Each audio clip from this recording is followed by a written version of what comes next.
एसजीएनसी 18 मई को live in relationship में रहने वाली श्रद्धा की हत्या आफ्ताब ने कर दी थी। उसके 35 टुकड़े कर जंगल में फेंक दिए थे। श्रद्धा के पिता की शिकायत पर पुलिस ने आफ्ताब को अरेस्ट कर उससे श्रद्धा की मर्डर के मामले में कई राज उगलवाए। इस दर्द भरी घटना ने भारतीय समाज को झकझोर कर रख दिया है।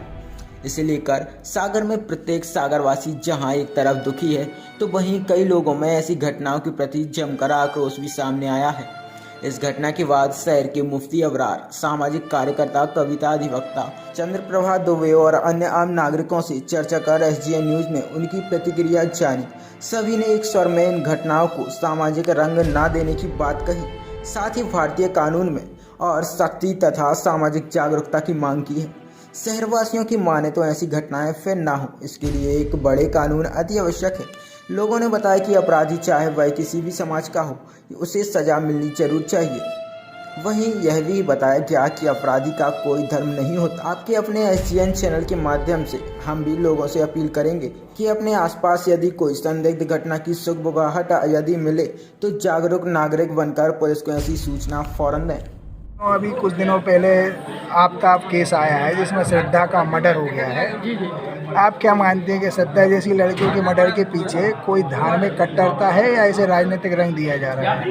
नहीं, धार्मिकता कट्टर तो नहीं हो सकती है। श्रद्धा जैसी लड़कियों का मर्डर करना ये बहुत गलत है और ये समाज के लिए खचोड़ने वाली घटना है। इस घटना को रोकना और ऐसे लोगों को रोकना बहुत आवश्यक है और इससे काफ़ी प्रभाव पड़ता है। जो आजकल लड़कियां, जो नए युवा लड़कियां हैं, थोड़ा उनको भी गंभीरता पे इस विषय को लेके इस पर चर्चा होनी चाहिए कि भाई लड़कियां, जो नई नई लड़कियां हैं, उनको आने में, रिलेशनशिप बनाने में थोड़ा उनकी गहराई तक जाके फिर रिलेशनशिप बना तो वो अच्छा है। परंतु इस तरह के रिलेशनशिप किसी से भी बनाना ये बहुत ही गलत है। उसको पहले आप विश्वास तो देख लो उसका कैसा है। और जो व्यक्ति या शादी के लिए वो कह रहे हैं उसने उसका मर्डर कर दिया, ये बहुत ही गलत है और ये समाज के लिए कचोड़ने वाली बहुत बुरी घटना हुई है। तो इसे रोका कैसे जाएगा? सामाजिक जागरूकता से या न्याय? सामाजिक जागरूकता होना जरूरी है। दूसरा, ऐसे न्याय के लिए सख्ती से इसके ऐसे लोगों के लिए पनिष्ड होना चाहिए। Thank you madam. क्या नाम लिखती हैं आप? चंद्रप्रभा दुबे। है कि आप अपने साथ रहने वाले के साथ इस प्रकार की क्रूरता करें क्योंकि उनके ऊपर किसी प्रकार की पाबंदियां नहीं है, हस्तक्षेप नहीं है, ना तो माँ बाप का और ना ही उन्हें अपने माँ बाप का, ना ही उन्हें समाज का भय है। जब हम भय से मुक्त हो जाते हैं तब अपराध करने की प्रवृत्ति हमारे मन में बहुत आसानी से आ जाती है। और इस केस में तो मुझे यही लगता है कि उनके ऊपर भय का, ना कानून के भय का, ना पेरेंट्स का और ना ही अपने धर्म के प्रति जो भावनाएं, क्योंकि जो इंसान धर्म से अपने जुड़े होता है वो कट्टर तो नहीं हो सकता। तो ये कट्टरता उनके ऊपर किसी प्रकार की लगाम ना होने के कारण है और शायद इसलिए उसे धार्मिक रंग दिया जा रहा है। कोई भी धर्म नहीं सिखाता कि आप इस प्रकार का अपराध घटित करें।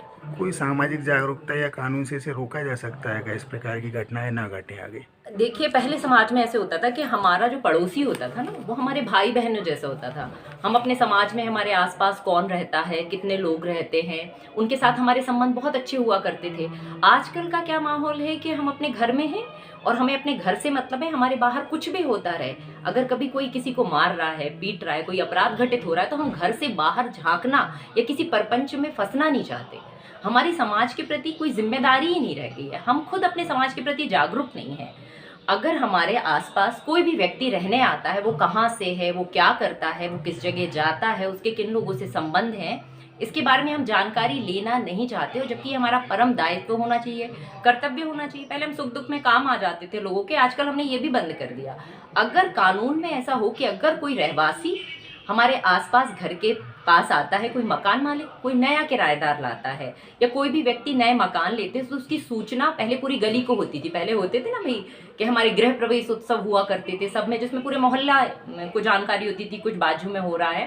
पर अब आजकल ऐसा कुछ नहीं, कोई भी किसी को भी मकान दे देता है, किराए से दे देता है, कोई भी कहीं भी मकान ले लेता है, जिसकी सूचना ना पुलिस को होती है और ना ही वहाँ के सामाजिक ठेकेदारों को होती है, जो बिल्कुल गलत है। इस प्रकार से कोई भी कहीं पे भी आके रहता है, अपराध घटित हो रहे हैं। हमें, और मैं तो आपसे कहूँगी भाई साहब और सारे मकान मालिकों से मेरा आग्रह है, हाथ जोड़ के मेरी प्रार्थना है कि आप सबसे पहले अपने किराएदारों का पुलिस वेरिफिकेशन, उनके ऑफिस का पता आपको पता हो, ताकि लोगों को भी पता हो कि भाई ये कहाँ से है। और पुलिस वेरिफिकेशन एक ज़रूरी एक कानून तो बना ही है, तो आप वो ज़रूर कराइए पुलिस वेरिफिकेशन। और हमारे आसपास क्या घटना घट रही है उसके लिए जागरूक रहिए, सतर्क रहिए। ये अभी हाल ही में श्रद्धा नामक एक लड़की का मर्डर हुआ है। क्या मानते हैं आप कि इस मर्डर के पीछे कोई धार्मिक कट्टरता है या फिर धार्मिक भावनाओं को आहत किया जा रहा है? बिस्मिल्लाहिर्रहमानिर्रहीम। देखिए, जहाँ तक मर्डर का सवाल है तो कोई भी धर्म, कोई भी ज़ात उसका समर्थन नहीं करती है।